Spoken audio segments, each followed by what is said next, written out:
ಸ್ವರ ಮಾಧ್ಯಮ. ನಾನು ನಿಮ್ಮ ಪ್ರೀತಿಯ ಸುರೇ ವೆಂಕಟೇಶ್. ಎಲ್ಲರೂ ಹೇಗಿದ್ದೀರಾ? ಹೋಪ್ ಎಲ್ಲರೂ ಆರಾಮಾಗಿ ಚೆನ್ನಾಗಿ ಇದ್ದೀರಾ ಅಂತ ಅನ್ಕೋತೀನಿ. ಆ್ಯಂಡ್ ಇವತ್ತು ಸಂಡೇ. ಆ್ಯಕ್ಚುಲಿ ಇನ್ನೊಂದು 3-4 ದಿವಸಕ್ಕೆ ಸಂಕ್ರಾಂತಿ ಹಬ್ಬ ಬಂದೇ ಬಿಡ್ತು. ಹಾಗಾಗಿ ಅಚ್ಚಾಕಣ ಅಂತ ಅಂದ್ಕೊಂಡಿನಿ. ಆ್ಯಂಡ್ ಸಾಕಷ್ಟು ಜನ ಕೇಳ್ತಾ ಇದ್ದೀನಿ, ಇವತ್ತು ಮಾಡ್ಬೇಕಾದ್ರೆ ನಮಗೂ ರೆಸಿಪಿ ತೋರಿಸಿ ಯಾವ ಥರ ಮಾಡ್ತೀರಾ. ಸೊ ನಾವು ಯಾವ ಥರ ಮಾಡ್ತೀವೋ ಅದನ್ನು ನಿಮ್ಗಳಿಗೂ ಡೆಫಿನೆಟ್ಲಿ ತೋರಿಸ್ತೀನಿ. ಆ್ಯಂಡ್ ಪದೇ ಪದೇ ಹೇಳ್ತಾ ಇದ್ದೀನಿ, ನಾನಿದು ಫಸ್ಟ್ ಟೈಮ್ ನಾನು ಒಬ್ಬಳೇ ಮಾಡ್ತಿರೋದು. ಯಾವಾಗಲೂ ಅಮ್ಮ ಜೊತೆಲಿರೋರು. ಸೊ ಅಲ್ಲಿ ನಾನು ಸಡನ್ನಾಗಿ ಈ ಸಲ ತುಮಕೂರಿಗೆ ಹೋಗೋಕ್ಕೆ ಆಗಲಿಲ್ಲ, ತುಂಬ ಕೆಲಸಗಳು ಬ್ಯುಸಿ ಆಗಿಬಿಟ್ಟಿದೆ. ಸೊ ಹಾಗಾಗಿ ಅಮ್ಮ ಅಲ್ಲಿ ತುಮಕೂರಲ್ಲಿ ಅವ್ರು ಹಾಕಿದ್ರು, ನಾನಿಲ್ಲಿ ಸೆಪ್ರೇಟಾಗಿ ಹಾಕ್ತಾಯಿದ್ದೀನಿ. ನೋಡೋಣ, ಕೇಳಿದ್ದೀನಿ ಯಾವ್ಯಾವ ಥರ ಏನೇನು, ಆಮೇಲೆ ಹದ ಯಾವುದು ಪ್ರತಿಯೊಂದೂ ಕೇಳಿದ್ದೀನಿ.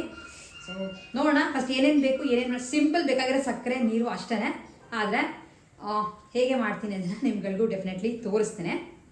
ಒಂದು ದೊಡ್ಡ ಪಾತ್ರೆಗೆ ಸ್ವಲ್ಪ ನೀರು ಹಾಕೋತಾ ಇದ್ದೀನಿ. ಇದರೊಳಗೆ ನಾನು ತೊಗೊಂಬಂದಿದ್ದಲ್ಲ ಅಚ್ಚುಗಳು, ಅದನ್ನು ನೆನೆ ಇಡಬೇಕು. ಒಂದು 2 hours ಅಷ್ಟು ನೆನೆಸ್ಬೇಕು ಈ ಅಚ್ಚನ್ನ. ಯಾಕಂದರೆ ಉಡ್ಡದಲ್ವ, ಸ್ವಲ್ಪ ನೀರೆಲ್ಲ ಹೀರ್ಕೊಂಡು ಕರೆಕ್ಟಾಗಿ ಸೆಪ್ರೇಟ್ ಆಗಿದೆ. ಆ್ಯಂಡ್ ಕೆಲವು ಹೊಸದಿದೆ, ಹಾಗಾಗಿ ಸೊ ಫಸ್ಟು ಒಂದು ದೊಡ್ಡ ಪಾತ್ರೆ, ಇದೇನಿಲ್ಲ ಅವಾಗಲೂ ಸೀದೋಗಿತ್ತು, ಸೊ ಪಾತ್ರೆ ಹಂಗಿದೆ ಅಷ್ಟೇ, ಇನ್ನೇನಿಲ್ಲ. ಇದಕ್ಕೆ ಹಾಕೋತಿರೋದು ಪಾವಲ್ಲಿ ಸಕ್ಕರೆ ಹಾಕೋತಾ ಇದ್ದೀನಿ. ಅಂದರೆ 2 ಪಾವ್ ಸಕ್ಕರೆ, ಪಾವ್ ಮೆಜರ್ಮೆಂಟ್ ಹೇಳಿಯರ ಅಮ್ಮ. ಸೊ ಹಾಗಾಗಿ ಪಾವಲ್ಲಿ ತೊಗೊಂಡಿದ್ದೀನಿ. ಆ್ಯಂಡ್ ಇದಕ್ಕೆ ಕರೆಕ್ಟಾಗಿ ಇದಕ್ಕೆ ಸಕ್ಕರೆ ಮುಚ್ಚೋಷ್ಟು ಮಾತ್ರ ನೀರು ಹಾಕ್ತಾಯಿದ್ದೀನಿ. ಯಾಕೆಂದರೆ ಎಳೆ ಪಾಕ ಮಾಡ್ಕೊಬೇಕಲ್ಲ, ನೀರು ತುಂಬ ಆಗಿಬಿಟ್ರೆ ವೇಸ್ಟ್, ಮತ್ತು ಕುದಿಯೋರು ಕಾಯ್ತಾ ಇರಬೇಕು. ಆಲ್ಮೋಸ್ಟ್ 2 hours ಅಷ್ಟು ಸಕ್ಕರೆನ ಕರಗಕ್ಕೆ ಬಿಟ್ಟಿದೆ. ಈಗ ಇದನ್ನು ಕುದಿಯೋಕ್ಕೆ ಇಟ್ಟಿದ್ದೀನಿ. ಸ್ವಲ್ಪ ಕುದಿಯೋಕ್ಕೆ ಶುರುವಾಗ್ತದೆ. ನಾವು ಸಕ್ಕರೆ ಎಷ್ಟೇ ಕ್ಲೀನಾಗಿರೋದು ತೊಗೊಂಡು ಬಂದಿದ್ದೀವಿ ಅಂದರೂ ಡೈರೆಕ್ಟಾಗಿ ಹಾಕೋಕ್ಕೆ ಆಗಲ್ಲ. ಇಲ್ಲ ನೋಡಿ, ಕುದಿ ಬರ್ತಾ ಇದೆ. ಇನ್ನೊಂದು 2 ನಿಮಿಷದಷ್ಟು ಕುದಿಬೇಕು. ಕುದಿಯೋಕ್ಕೆ ಶುರುವಾಗಿದೆ. ಸ್ವಲ್ಪ ಉರಿನ ಚಿಕ್ಕದು ಮಾಡಿಕೊಂಡು ಈಗ ನಾನು ತೊಗೊಂಡಿರೋದು ಮೊಸರನ್ನ ಇದಕ್ಕೆ ಕುದಿಯೋವಂಥ ಸಕ್ಕರೆ ಪಾಕಕ್ಕೆ ಹಾಕ್ತಾಯಿದ್ದೀನಿ. ಇದೇನಕ್ಕೆ ಅಂದರೆ ಎಷ್ಟೇ ಕೊಳೆ ಇದ್ರೂ ಇದಕ್ಕೆ ಅಂಟ್ಕೊಂಡು ಕ್ಲೀನಾಗಿ ಆಗುತ್ತೆ. ಹಾಗೆ ಅಚ್ಚು ಸ್ವಲ್ಪ ಸಾಫ್ಟಾಗಿ ಕೂಡ ಆಗುತ್ತೆ. ಇನ್ನೊಂದು 2 ನಿಮಿಷ ಚೆನ್ನಾಗಿ ಕುದೀಲಿ. ಸಕ್ಕರೆ ಪಾಕ ಚೆನ್ನಾಗಿ ಕುದೀತಿದೆ. ನೀವು ನೋಡಿದ್ರೆ ಮೊಸರು ಪಾರ್ಟ್ ಎಲ್ಲ ಒಂಥರ ಲೈಕ್ ಹಾಲು ಒಡೆದಾಗ ಎಲ್ಲ ಹಿಂಗಾಗುತ್ತೋ ಆ ಥರ ಆಗಿ ಒಂದು ಕಡೆ ಬರ್ತಿದೆ. ಇದನ್ನು ಒಂದು ಒಳ್ಳೆ ಬಟ್ಟೆನಲ್ಲಿ ಫಸ್ಟು ಶೋಧಿಸ್ಕೊತಾ ಇದ್ದೀನಿ. ಬೇಕಾದ್ರೆ ಸ್ವಲ್ಪ ಬಟ್ಟೆ ಅಂದರೆ ಬೆಸ್ಟ್, ಇಕ್ಲಕ್ಕಿಂತ ಅಂದರೆ ಚಲ್ಲೋಗಲ್ಲ ಅಂತ. ಇದೊಂದು ಪಾತ್ರೆ ಇಟ್ಕೊಂಡು ಇದನ್ನು ಶೋಧಿಸ್ತಾ ಇದ್ದೀನಿ.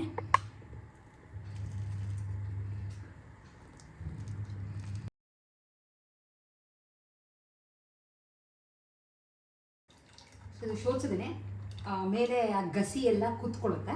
ಸಕ್ಕರೆ ಆ್ಯಕ್ಚುಲಿ ಸ್ವಲ್ಪ ಕ್ಲೀನ್ಡ್ ಇದೆ, ಹಾಗಾಗಿ ತುಂಬ ಕೊಳೆ ಅನ್ನೋಂಗೆ ಬಂದಿಲ್ಲ. ಇಲ್ಲಿ ನೋಡಿ. ಆ್ಯಂಡ್ ಇದೇನು ಗೊತ್ತಾ, ಇದು ತಿನ್ನೋಕ್ಕೆ ಸಕ್ಕತ್ತಾಗಿರುತ್ತೆ. ಯಾರಾದರೂ ಮಾಡ್ತಿದ್ರೆ ಮಿಸ್ ಮಾಡಿಬಿಡಿ, ಇದನ್ನು ಕ್ಲೀನಾಗಿ ನಿಧಾನಕ್ಕೆ ತಿನ್ನಿ, ಸಕ್ಕ ಟೇಸ್ಟಾಗಿರುತ್ತೆ. ಮತ್ತು ಶೋಧಿಸ್ಕೊಂಡಿದ್ದನ್ನು ಕುದಿಯೋಕ್ಕೆ ಇಟ್ಟಿದ್ದೀನಿ. ಕುದಿ ಬರ್ತಾ ಇದೆ, ಯಾಕಂದರೆ ಬಿಸಿನೇ ಇತ್ತಲ್ವ ಪಾಕ. ಈಗ ಇದಕ್ಕೆ ಹಾಲು ಆಲ್ಮೋಸ್ಟ್ ಒಂದು ಚಿಕ್ಕ ಕಪ್ಪಲ್ಲಿ ಅರ್ಧ ಕಪ್ಪಷ್ಟು ಹಾಲು ತೊಗೊಂಡು ಇದಕ್ಕೆ ಹಾಕ್ತಾಯಿದ್ದೀನಿ. ಹಾಲು ಹಾಕಿದ್ಮೇಲೆ ಇನ್ನೊಂದಷ್ಟು ಏನಾದ್ರು ಬೈ ಚಾನ್ಸ್ ಸಕ್ಕರೆಯಲ್ಲಿ ಸ್ವಲ್ಪ ಕಸ ಗಿಸ ಇದ್ದರೆ ಕ್ಲೀನಾಗಿ ಬರುತ್ತೆ. 2 ಸಲ ಮಾಡ್ಕೊಂಡು ಆ್ಯಕ್ಚುಲಿ ಒಂದೇ ಸಲ ಸಾಕು, ಬಟ್ ಇನ್ನೊಂದು ಸ್ವಲ್ಪ ಅಚ್ಚು ಒಳ್ಳೆ ಕಲರ್ ಬರಲಿ. ಆಮೇಲೆ ಇನ್ನೊಂದು ಏನಂತಂದರೆ, ನೀವು ಹಾಲು ಮೊಸರು ಹಾಕಿದಾಗ ಅಚ್ಚು ತುಂಬ ಸಾಫ್ಟ್ ಆಗುತ್ತೆ. ಲೈಕ್ ಕೆಲವು ಕಟ್ಟಕ್ಲು ಥರ ಆಗ್ಬಿಡುತ್ತಲ್ವ, ಅದಾಗಬಾರ್ದು ಅಂತ ಇದ್ದರೆ ಈ ಪ್ರೊಸೀಜರ್ 2 ಸಲ ಫಾಲೋ ಮಾಡಿದರೆ ವೈಟ್ಗೂ ಬರುತ್ತೆ. ಆ್ಯಂಡ್ ಹಿಂಗೆ ಅಂದಿದ ತಕ್ಷಣ ಮುರಿಯುತ್ತೆ ಅಥವಾ ಬಾಯಲ್ಲಿ ಮೆಲ್ಟ್ ಆಗುತ್ತೆ. ಸೊ ಚೆನ್ನಾಗಿ ಕುದಿತಾ ಇದೆ ನೋಡಿ, ತಕ ಕುದಿತಾ ಇದೆ. ಸೊ ಈಗ ಮತ್ತೆ ಇದನ್ನು ಇನ್ನೊಂದು ಸೆಪ್ರೇಟ್ ಪಾತ್ರೆಗೆ ಇದನ್ನು ಶೋಧಿಸ್ಕೊತಾ ಇದ್ದೇನೆ.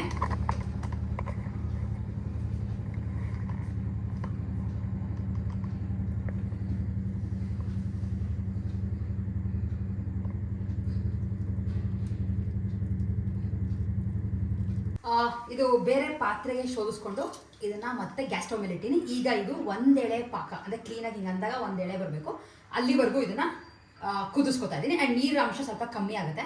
ನೀರು ನಾನು ತುಂಬ ಹಾಕಕ್ಕೆ ಹೋಗಿಲ್ಲ. 1 ಎಳೆ ಪಾಕ ಬರ್ತಿದ್ದಂಗೆ ಇದನ್ನು ಇಳಿಸ್ಕೊತೀನಿ. ಆಲ್ಮೋಸ್ಟ್ ಒಂದು 5-10 ನಿಮಿಷದಷ್ಟು ಹಿಡಿತು. ಅಲ್ಲಿ ನೋಡಿ, ನೀರು ಸುಮಾರು ಕಮ್ಮಿ ಆಗಿದೆ. ಆ್ಯಂಡ್ 1 ಎಳೆ ಪಾಕ ಬರ್ತದೆ. ನೀವು ಇಲ್ಲಿ ಹಾಕಿದಾಗ ಲೈನ್ ಥರ ಬರುತ್ತೆ. ಇಲ್ಲ ಇನ್ನೂ ಪರ್ಫೆಕ್ಟಾಗಿ ಟೆಸ್ಟ್ ಮಾಡಬೇಕು ಅಂದರೆ ನೀವು ತುದಿನಲ್ಲಿ ಚೂರು ಅಂದರೆ ಅದು ಪಾಕ ತೊಗೊಂಡು ಇಲ್ಲಿ ನೋಡಿ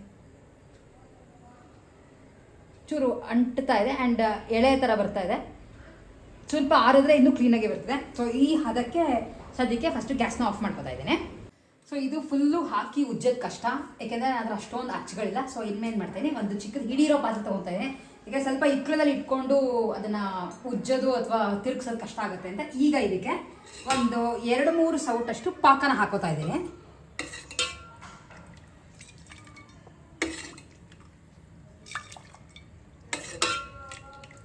ಸೊ ಇಷ್ಟು ಹಾಕ್ಕೊಂಡು ಸ್ವಲ್ಪ ಹಾಕ್ಕೊಂಡಿದ್ದೀನಿ. ಈಗ ಇದನ್ನು ಮತ್ತೆ ಗ್ಯಾಸ್ ಸ್ಟವ್ ಮೇಲೆ ಇಟ್ಟು ಸ್ವಲ್ಪ ಗಟ್ಟಿ ಬರೋರು ಇದನ್ನು ಜಾಸ್ತಿ ಉಜ್ಜಬೇಕಾಗತ್ತೆ ಆ್ಯಂಡ್ ಕಲರ್ ಚೇಂಜ್ ಆಗುತ್ತೆ. ತೋರಿಸ್ತೀನಿ ಯಾವ ಹದಕ್ಕೆ ನೀವು ಅಚ್ಚನ್ನ ಹಾಕೋಬೇಕಾಗತ್ತೆ ಅಂತ. ಆ್ಯಂಡ್ ಇದು ಸಣ್ಣ ಮಾಡಿ ಇಟ್ಕೊಂಡಿದ್ದೀನಿ. ಇದು ಅಂದರೆ ಸ್ವಲ್ಪ ಕುದ್ದು ಸ್ಟಾರ್ಟ್ ಆಗೋಷ್ಟೊಳಗೆ ಇಲ್ಲಿ ಅಚ್ಚುಗಳನ್ನ ಇಟ್ಕೊಂಡಿದ್ದೀನಿ. ಅಚ್ಚನ್ನ ಕ್ಲೀನಾಗಿ ರಬ್ಬರ್ ಬ್ಯಾಂಡ್ ಹಾಕ್ಬಿಟ್ಟು ರೆಡಿ ಮಾಡ್ಕೊತೀನಿ.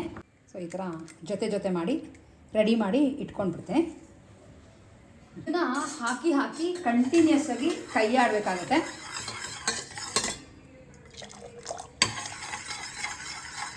ಹಾಗೆ ಮಧ್ಯ ನೀವು ಗ್ಯಾಸಿಂದ ಕೆಳಗಡೆ ಇಟ್ಕೊಂಡು, ಯಾಕೆಂದರೆ ಸ್ವಲ್ಪ ತುಂಬ ಬಿಸಿ ಆಗಿಬಿಟ್ರೆ ಬೇಗ ಕಲರ್ ಚೇಂಜ್ ಆಗಿಬಿಡುತ್ತೆ, ತಕ್ಷಣ ಹಾಕೋಕ್ಕಾಗಲ್ಲ. ಸೊ ಹಾಗಾಗಿ ಕೆಳಗಡೆನೂ ಇಟ್ಕೊಂಡು ಈ ಥರ ಉಜ್ಜಿ ಆ್ಯಂಡ್ ಮಾಸ್ಲು ಬಣ್ಣ ಬರುತ್ತೆ. ಆ್ಯಂಡ್ ಸ್ವಲ್ಪ ವೈಟಿಶ್ ಮೇಲೆ ಶುರುವಾದಾಗ ಅದನ್ನು ಅಚ್ಚಿಗೆ ಹಾಕಿದ್ರೆ ಗಟ್ಟಿ ಆಗ್ತದಂಗೆ ಅದನ್ನು ಮೌಲ್ಡಿಂದ ತೆಗಿಬೋದು. ಈ ಥರ ಅಚ್ಚನ್ನ ಜೋಡಿಸಿ ಇಟ್ಕೊಂಡಿದೆ, ಯಾವ್ದು ಬೇಕೋ ಅಷ್ಟನ್ನು. ಸೊ ಇದು ನೀವು ಅಬ್ಸರ್ವ್ ಮಾಡಿದ್ರೆ ಕಲರ್ ಚೇಂಜ್ ಆಗ್ತದೆ. ಇನ್ನೊಂದು ಸ್ವಲ್ಪ ಮಾಸ್ಲು ಬಣ್ಣ ಬಂದು ಸ್ವಲ್ಪ ವೈಟಿಶ್ ಟರ್ನ್ ಆಗುತ್ತೆ, ಆವಾಗ ಅದಕ್ಕೆ ಹಾಕೋಬೋದು. ಆ್ಯಕ್ಚುಲಿ ಹದ ಕರೆಕ್ಟಾಗಿ ಬಂದಿದೆ. ಹಾಕಿಟ್ಟಿದ್ದೀನಿ. ಸದ್ಯಕ್ಕೆ ಆರಿಗೆ ಕಷ್ಟ ಆಗಿದ್ದು, ಮಿಕ್ಕಿದ ಹಾಗೆ ಇಟ್ಕೊಂಡಿದ್ದೀನಿ. ನೋಡೋಣ ತೆಗೆದ ಮೇಲೆ ಯಾವ ಥರ ಬರುತ್ತೆ ಅನ್ನೋದನ್ನು ನಿಮ್ಗಳಿಗೂ ತೋರಿಸ್ತೇನೆ. ಹದ ಕರೆಕ್ಟಾಗಿ ಹಾಕಿದ್ರೆ ಒಂದು ಫ್ಯೂ ಸೆಕೆಂಡ್ಸಲ್ಲಿ ಆರೋಗುತ್ತೆ. ಮೇಲ್ಗಡೆ ಇದನ್ನು ಸ್ಕ್ರೇಪ್ ಮಾಡೀನಿ, ಇದು ಕ್ಲೀನಾಗಿ ಬರಲಿ ಅಂತ. ಸ್ವಲ್ಪ ಆರಬೇಕು. ಸೊ ಹಾಗಾಗಿ ಓಪನ್ ಮಾಡಿ ಇಡ್ತಾಯಿದ್ದೀನಿ. ಗಾಳಿಗಿಟ್ಟರೆ ಒಣಗಿಕೊಳ್ಳುತ್ತದು.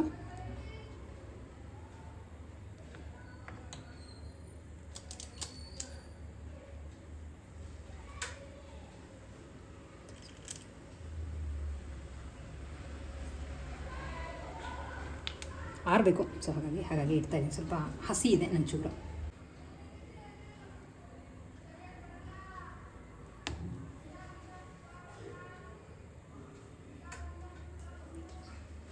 ಒಂದು ನಿಮಿಷ ಬಿಟ್ಬಿಟ್ಟು ತೆಗೆದ್ಬಿಟ್ಟು ಕ್ಲೀನಾಗಿ ಸ್ವಲ್ಪ ನಿಧಾನಕ್ಕೆ ತೆಗಿಬೇಕಾಗತ್ತೆ. ಆಮೇಲೆ ವೆದರ್ ಕೂಡ ತುಂಬ ಚಳಿ ಇರೋದ್ರಿಂದ ಸ್ವಲ್ಪ ಆರಕ್ಕೆ ಟೈಮ್ ಹಿಡಿಯುತ್ತೆ. ಆ್ಯಕ್ಚುಲಿ ತೆಗಿಬೇಕಾದ್ರೆ ತುಂಬ ಒಂಥರ ಜೋಪಾನವಾಗಿ ತೆಗಿಬೇಕಾಗತ್ತೆ, ಅದರ ಹ್ಯಾಂಡಲ್ ಮಾಡೋದು.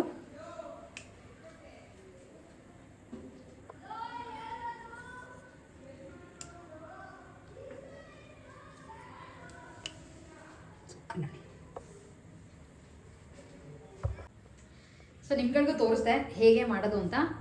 ತುಂಬ ಈಸಿ, ಆದರೆ ಸ್ವಲ್ಪ ಟೈಮ್ ಹಿಡಿಯುತ್ತೆ ಅಷ್ಟೇ. ಟೈಮ್ ಆ್ಯಂಡ್ ಪೇಷನ್ಸ್ ಬೇಕಾಗುತ್ತೆ. ನಾನು ಹಾಕಿದ್ದು 2 ಪಾವ್ ಸಕ್ಕರೆಗೆ ಆಲ್ಮೋಸ್ಟ್ ಒಂದು 20 ಅಚ್ಚಾಗಿದೆ. ಹಾಕಿರೋಷ್ಟು ಆಲ್ಮೋಸ್ಟ್ ಕ್ಲೀನಾಗಿ ಬಂದಿದೆ, ಯಾವುದೂ ಏನು ಆ ಥರ ಹಾಳಾಗಿಲ್ಲ. ಆ್ಯಂಡ್ ಆದಷ್ಟು ಚಿಕ್ಕದು ಹಾಕ್ಬಿಟ್ರೆ ನಿಮಗೆ ಅದು ಮುರಿದೋಗೋದು ಎಲ್ಲ ಏನೂ ಪ್ರಾಬ್ಲಮ್ ಆಗಲ್ಲ. ಆ್ಯಂಡ್ ನಾನು ಚಿಟ್ಟಚ್ಚು ಅಂದರೆ ಅಚ್ಚು ಥರ ಬರುತ್ತಲ್ಲ ಅದನ್ನೆಲ್ಲ ನಾನೇನು ಇಟ್ಟಿರಲ್ಲ, ಜಸ್ಟ್ ಎಲ್ಲ ಡಿಸೈನ್ದೇ ಹಾಕಿದ್ದೀನಿ. ತುಂಬ ದೊಡ್ಡದು ಹಾಕೋಕೆ ಹೋಗಲ್ಲ, ಎಲ್ಲ ಚಿಕ್ಕದು ಮೀಡಿಯಮ್ ಸೈಜ್. ಬೀರಕ್ಕೂ ಚೆನ್ನಾಗಿರುತ್ತೆ ಅಂತ. ಆ್ಯಂಡ್ ಕಲರೂ ಇಲ್ಲ, ಮೇನ್ ಪ್ಲೇನಾಗಿ ವೈಟ್ ಕಲರ್ ಅಂದರೆ ಒಂಥರ ಕ್ಲೀನಾಗಿರುತ್ತೆ ಅಂತ ವೈಟ್ ಕಲರ್ನಲ್ಲಿ ಹಾಕಿದ್ದೀವಿ. ಆ್ಯಂಡ್ ಇಷ್ಟು ನಮ್ಮ ಇವತ್ತಿನ ವಿಡಿಯೋ ಆಗಿತ್ತು. ತುಂಬ ಜನ ಕೇಳ್ತಾರೆ ಇದು ಹೇಗೆ ಮಾಡ್ತೀರಾ ಅನ್ನೋದು ತೋರಿಸಿ ಅಂತ. ಡೆಫಿನೆಟ್ಲಿ ಹಬ್ಬಕ್ಕೆ ನೀವುಗಳು ಬೇಕಿದ್ರೆ ಮಾಡ್ಬೋದು, ಯಾಕೆಂದರೆ ಮುಂಚೆನೇ ವೀಡಿಯೋನ ಪೋಸ್ಟ್ ಮಾಡ್ತಾ ಇದ್ದೀನಿ. ಆ್ಯಂಡ್ ನಮ್ಮ ವಿಡಿಯೋ ಇಷ್ಟ ಆಗಿದೆ ಲೈಕ್ ಮಾಡಿ, ಶೇರ್ ಮಾಡಿ, ಸಬ್ಸ್ಕ್ರೈಬ್ ಮಾಡೋದನ್ನ ಖಂಡಿತ ಮಿಸ್ ಮಾಡಿಬಿಡಿ. ನೆಕ್ಸ್ಟ್ ವಿಡಿಯೋಲಿ ಮತ್ತೆ ನಿಮ್ಮೆಲ್ಲರೂ ಮೀಟ್ ಮಾಡ್ತೀನಿ. ಅಲ್ಲಿವರೆಗೂ take care and bye bye.